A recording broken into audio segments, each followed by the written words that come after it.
Hey, good afternoon and welcome to Hope Midtown. My name is Drew. I'm one of the pastors here, and we are delighted that you've joined us today. If you've been with us over the last few weeks, you know that we've actually been on this sermon series called On Mission. Can I hear you say On Mission? And really what that whole theme or this whole theme of mission or purpose deals with is no matter what your religious background or persuasion might be, the reality is, and in fact, you might be someone who says, I don't even believe in God. But yet, every single one of us have wrestled probably with the question, especially over the past 18 months, the question of what is my purpose in life? Anyone ever asked that question, especially when difficulty or trials come, we ask, why am I in this job? You're really asking the question, what is the purpose of my life? Is there more to life than this? Or this relationship that I'm in, is this the purpose of life? What is my meaning? Where do I find purpose? And really what we've been exploring is this idea of the mission of God. What is God doing in the world, and how does he invite us to participate in it?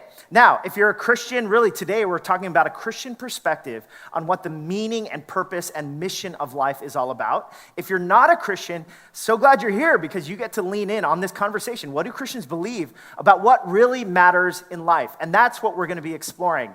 Now, to understand that, really at the end of the scriptures in the book of Revelation, there's this vision that's given to John, who's one of the followers of Jesus. And he has this vision of Jesus. At the end of time, he makes this statement that actually reveals what the purpose of God in the world is for, especially for today. And so Jesus, there's this basic statement that he makes in Revelation chapter 21. As he looks back at human history, this is what he says. He who is seated on the throne, that's Jesus, said this, "Behold, I am making all things new." Can I hear you say all things new? That's right. Jesus is basically looking back and he's basically saying that my mission has been to make all things new. Then he said, write this down, for these words are trustworthy and true. In other words, Jesus is looking back and he's saying, why in the world is he making this statement? I'm making all things new. Well, the reality is, this is what Christians believe about the world that we live in. We believe that we live in this contended space of good and evil, of the way that God created the world to be, of beauty, of truth, of justice, of mercy, of kindness. And yet we experience in the world around us, both personally as well as systemically, all the brokenness from that world that God created to be good and beautiful. We experience disappointments, we experience difficulties, we experience pain and suffering and loss and pandemics and, painful kind of experiences in our relationships with sickness, with illness, and with the world around us. And really when Jesus is making this statement, behold, I am making all things new, what he's basically saying is, I'm going to redeem all of it into something good and beautiful the way it was supposed to be.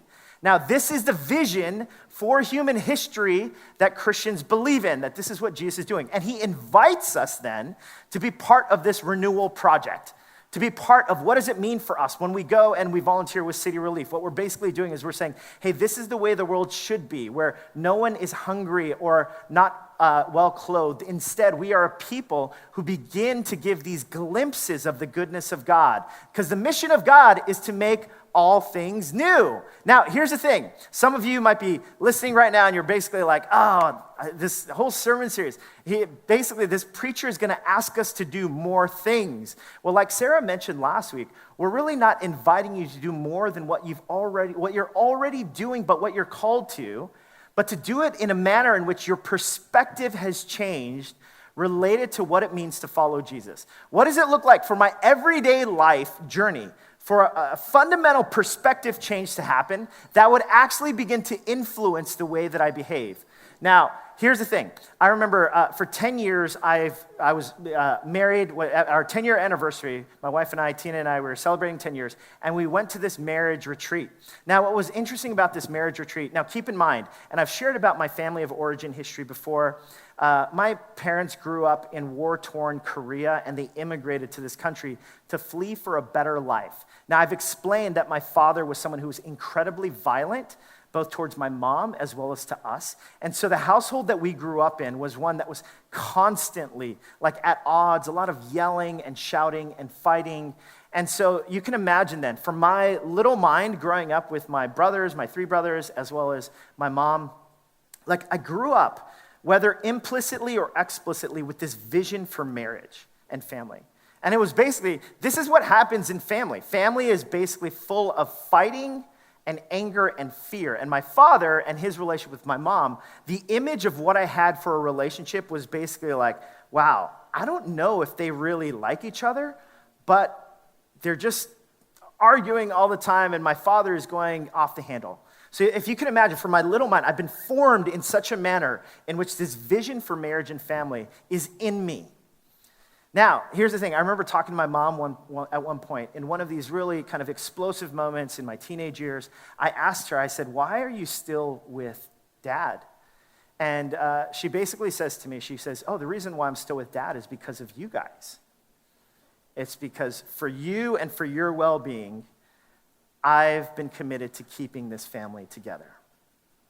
So now, explicitly and implicitly, hear the message that I'd received about marriage and family. It was basically like, for the kids, we sacrifice anything, and we will endure anything, hell or high water in our marriage, because the key to it is just sticking with it and being faithful through everything.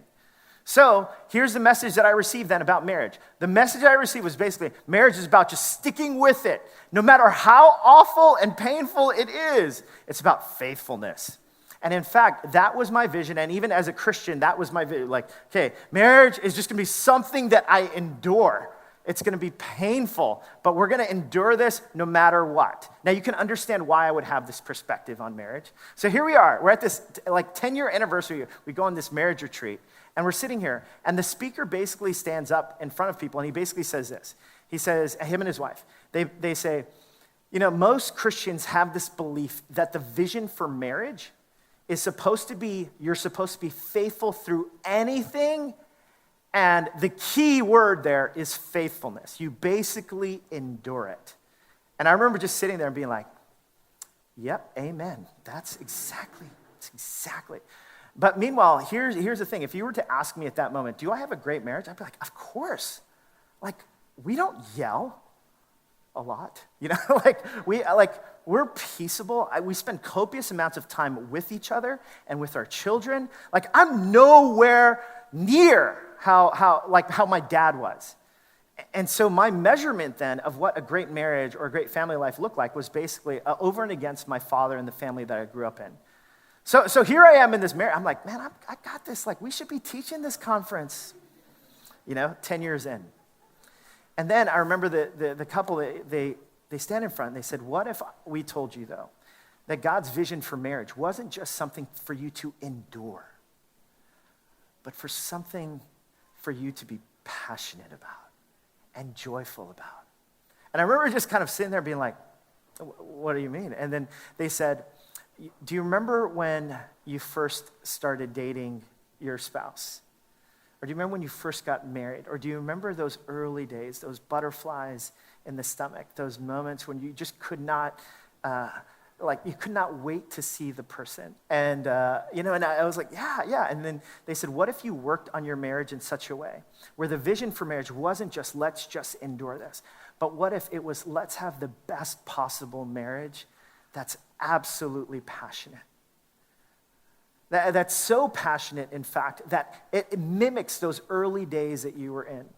What if that was the image? And then they start to open up the scriptures from the Song of Solomon and from the book of Ephesians that talks about the mystery of marriage and God's magnanimous love for us. And I remember just being captivated. And here I was sitting in this marriage tree, and I was like, oh my goodness. Like, here I was settling for this vision of what marriage was. And sure, it was better than what I had experienced growing up. And yet, there was this whole world that was open to me, and all it took was just this perspective shift of like, whoa, marriage could be that?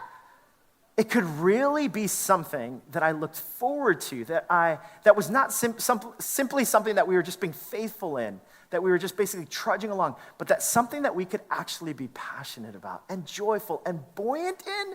This is absolutely incredible. Now, does this mean that something fundamentally shifted in our marriage? I would like to think that, again, the optics of everything, I don't think much changed. However, our perspective changed of what if we could have the best possible marriage now and forever? What if now we were intentional about having our marriage not just be faithful, but being passionate, like passionately in love, passionate in the ways in which we were communicating and growing in our relationship together. Now, that perspective shift really changed a whole lot in our marriage and in our family.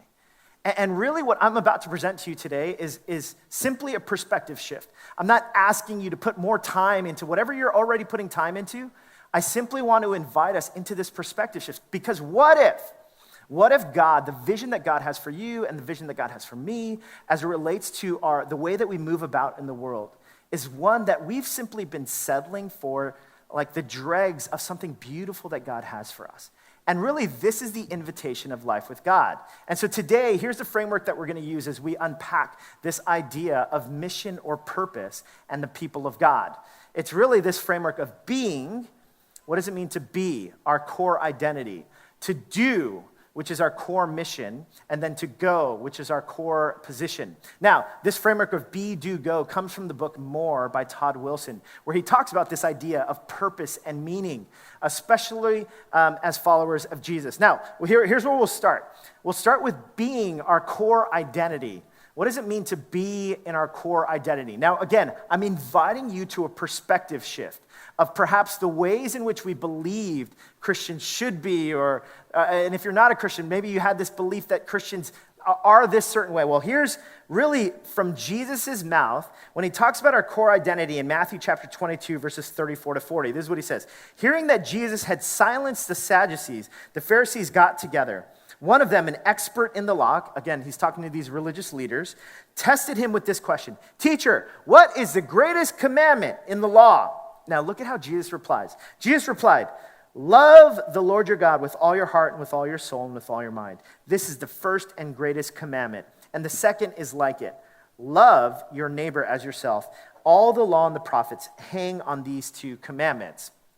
Now, notice the word that's underlined here is the word love. Can I hear you say love? That's right, it's love. You know, recent polls were taken about what many non-Christians believe about Christians or how they view Christians. And the top two words that were used were basically like judgmental, partisan, political, things like that. Now, isn't that interesting? When it comes down to it, here Jesus is when he's talking about the fundamental identity of what it means to be someone who believes in God and follows his ways. It's to be characterized by love. By love. Loving God and loving others as you would love yourself. The core identity for a Christian is actually to be some of the greatest lovers on the planet. That's tweetable. The greatest lovers on the planet. Isn't that interesting and isn't that extraordinary? That the life that Jesus actually invites us to, that the core identity is to be someone who is madly in love. Now, as we go from core identity, let's go to core mission, doing. So being is to be someone of love, and doing, we're going to talk about two different aspects of what does it mean to do in terms of our core mission. Check this out. In the book of Genesis, when God is creating the cosmos and everything in it, there comes this moment where he's now creating men and women. And look at what it says in Genesis chapter 1, verses 26 to 28. It says, so God created mankind in his own image. In the image of God, he created them. Male and female, he created them. So here's basically what God is doing. God's created the material world. He's created it to be very good. And that's why we as Christians, we value the environment. We value the material world. But the crown of his creation is basically men and women. Why? Because somehow, deeply imbued in human beings, in men and women, is the image of God. That somehow we've got this divine fingerprint to us. So while we value trees and the created world, we value also maybe and especially much higher is the men and women that are created in God's image. So do you see how all of this is valued, but there's something very distinct about human beings? Now, look at what happens. God blessed them and said to them, be fruitful and increase in number. And it says, fill the earth and subdue it, rule over the fish in the sea and the birds in the sky, and over every living creature that moves on the ground. Now, this idea of ruling and subduing and filling the earth, there's actually this translation that some scholars have used for this word. Instead of creating and ruling and subduing, it's the word create and shape. Can I hear you say create and shape?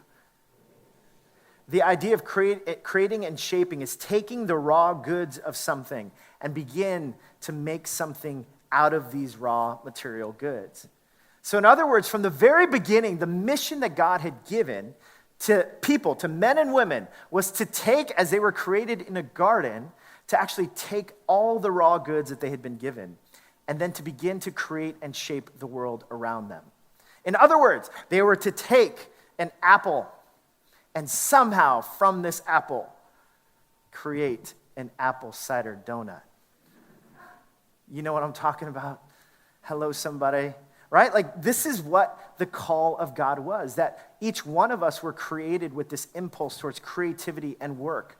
And today, even whatever industry you might find yourself in, what we're called to do is create and shape in the world around us. Now, some of us, that's in the creative field. Some of us, that's in finance and generating wealth for the economy. That's in all these different ways we are to create and to create and shape the world around us, so that we can create in such a manner that it would be conformed to the image of God. Now, here's the beautiful thing. In the book of Genesis, there's a garden. In the book of Revelation, at the end, when Jesus basically says, "Behold, I'm making all things new," you know what's so amazing? Is he's saying that as he speaks over the new heavens and the new earth. And the new heavens and the new earth, it's basically not just a garden anymore. From Genesis to the book of Revelation, it's gone from being a garden to being a garden city. In other words, somehow a city has been born out of this mandate to create and shape in the world around us. So here's an image of a wild garden. Actually, I don't know how wild it is. I just Googled wild garden. So there it is, wild garden. There it is for you. Now, here's the image of Genesis 1. It's this wild garden that Adam and Eve have been given to now go ahead and create and shape. And yet, look at what happens in the book of Revelation. There's an image of this. Yes, that heaven is a garden city. Now, some of you are looking at this image and you're like, there's no way that New York City is heaven. But come on now, we live in this city. But I mean, this is the beautiful thing about the city that we live in. We live in this city that has a park right in the middle of it. And it's like the best of both worlds.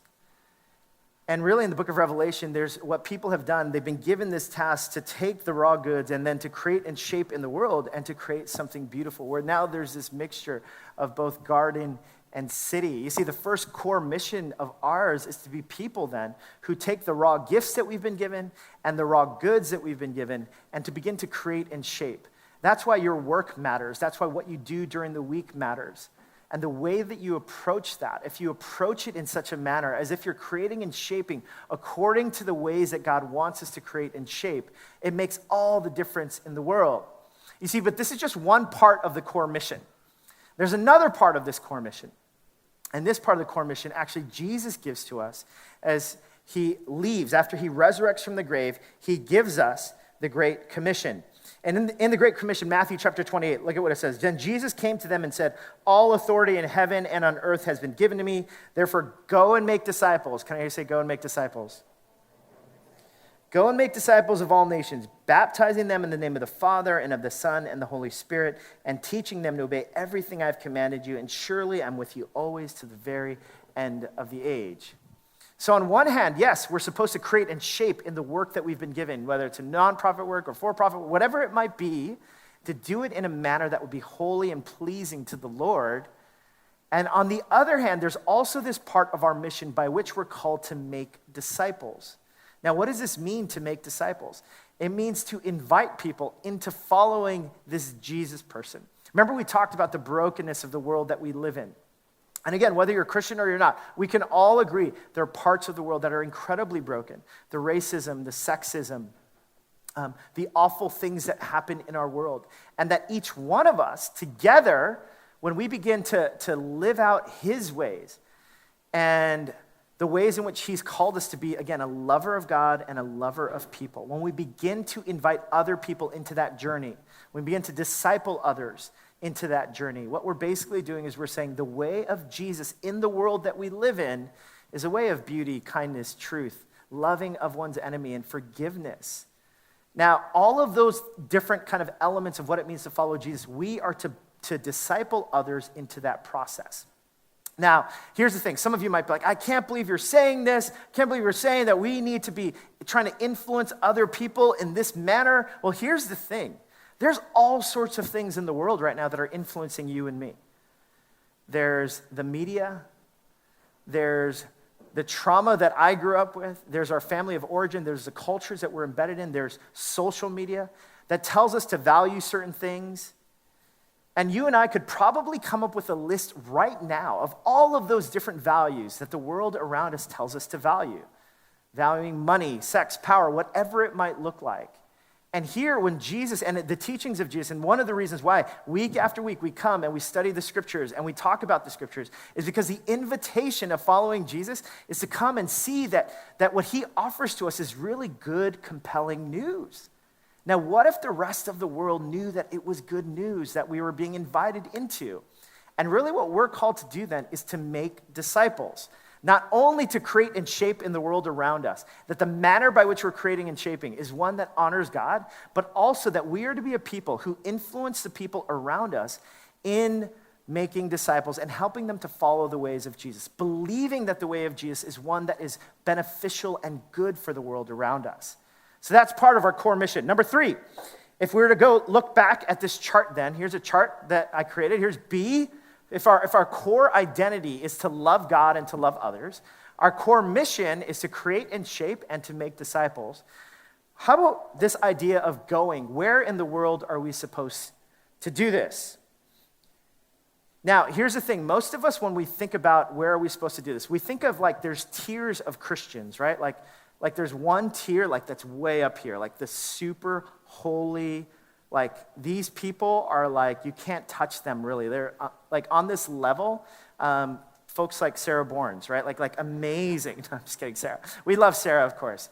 And she's just like every one of us, right? Like but this is what we do. We put this pedestal of people that are, that following Jesus stuff, that's for like the super duper, anointed people up there. And then the rest of us, we just like to, I don't know, play video games and watch football in the afternoons or something. That's kind of how we think. We think that there's this dichotomy. And yet the invitation of God is for anyone who follows Jesus to be people who do, and who go. Now, what does this mean to go? Does it mean that I need to accept this call to move to the slums of Calcutta and to be just like Mother Teresa, right? Some of us, we think, those people are the really special people who God sends. Well, not really. Check out what Paul writes to the church in Rome. And this was the scripture that was read earlier. It says, so here's what I want you to do, God helping you. Take your everyday, ordinary life. Let me hear you say, everyday, ordinary life.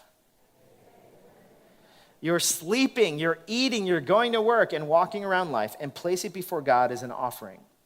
Embracing what God does for you is the best thing you can do for him. Don't become so well adjusted to your culture that you fit into it without even thinking. Instead, fix your attention on God. You'll be changed from the inside out.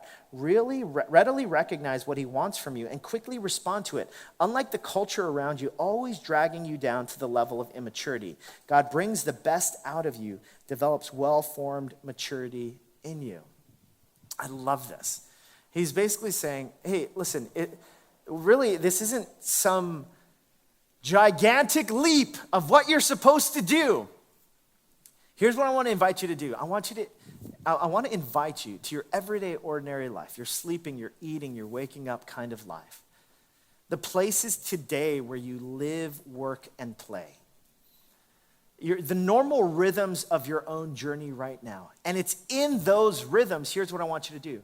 I want you to now center your life and your attention and your affections on God. To be attentive to the ways in which God wants you to live and move in your workplace, in your schools, and in your neighborhoods. If you can begin to do that, that's what the call is. The call is not, yes, God's going to ask you to move somewhere where you don't want to go. Again, some of us, we think, oh, no, I could only be a super duper Christian if I move to somewhere I don't want to go. But no, it's take your everyday life.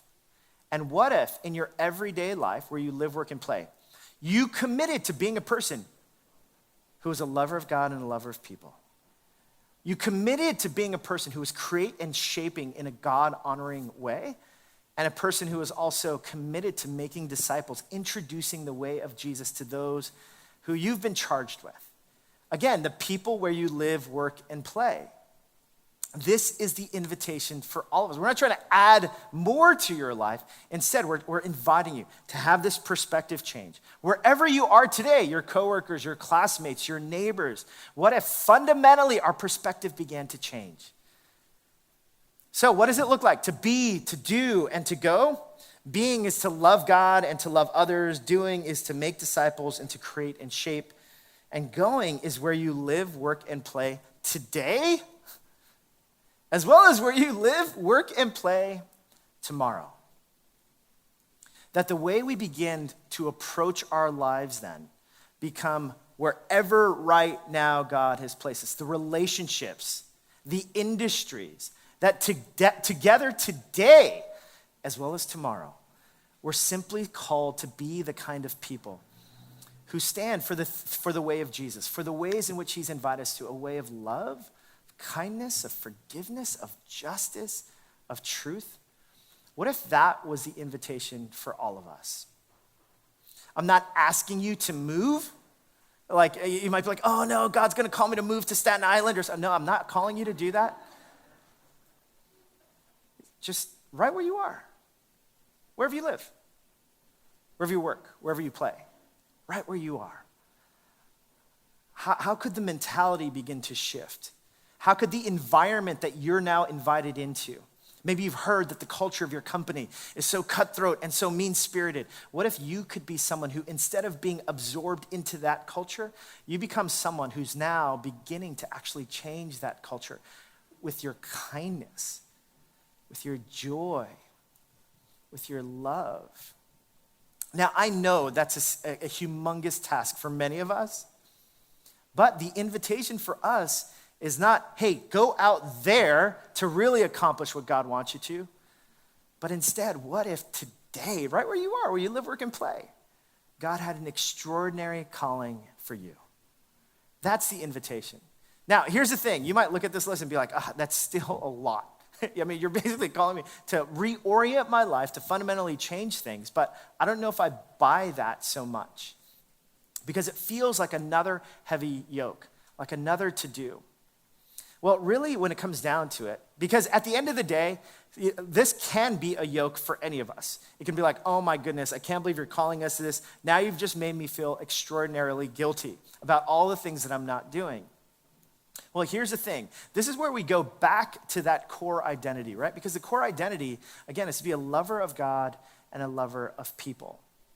You know, but what's so extraordinary about the Christian faith is that time and time again, whenever we talk about this relationship with God, so many of the ancient religions, as well as modern ones, are about how religion is supposed to be about how we pursue God and how we are making things right with God, how we need to pay penance, how we need to do all of these things to be in a right relationship with God. And yet, the Christian message has always been fundamentally different.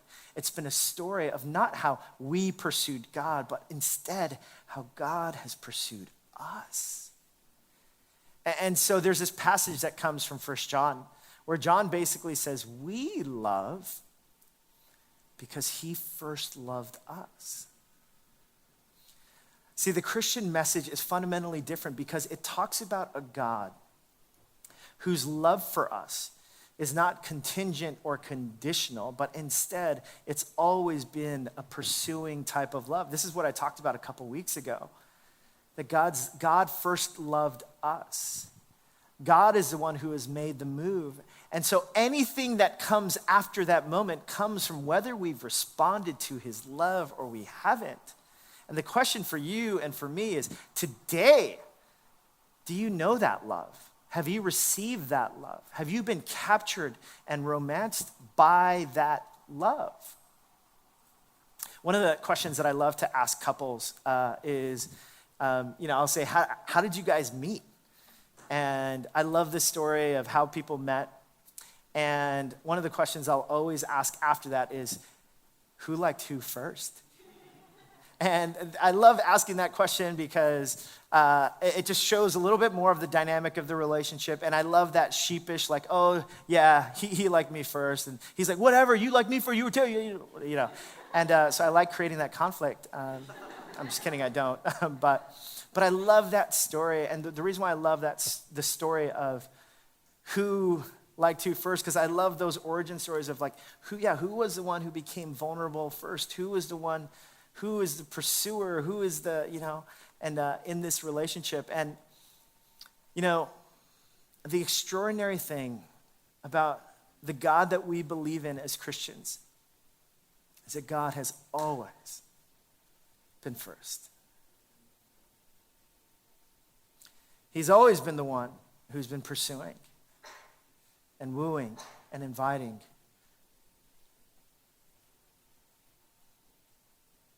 And loving. And dying. And living. For you. For me. You see, and part of this core identity piece of being lovers of God and lovers of others, it's not some guilt trip thing that God invites us to. Instead, it's a story of a God who has so loved you and me that he invites us into a fuller, deeper, more extraordinary kind of life. A life that's just enveloped and washed in a love that becomes the very fuel that changes our entire lives. I mentioned, that moment when Tina and I, when we first met, we first started dating, and there's that moment when you're in love where like nothing seems to matter, It's like, hey, we're in the middle of a global pandemic. It's like, I know, isn't it great? I'm so in love right now. Isn't that crazy how when you're in love, when you've experienced that, it's almost like nothing else matters? What if the perspective change for us today is to begin to realize that our lives today could fundamentally change before God?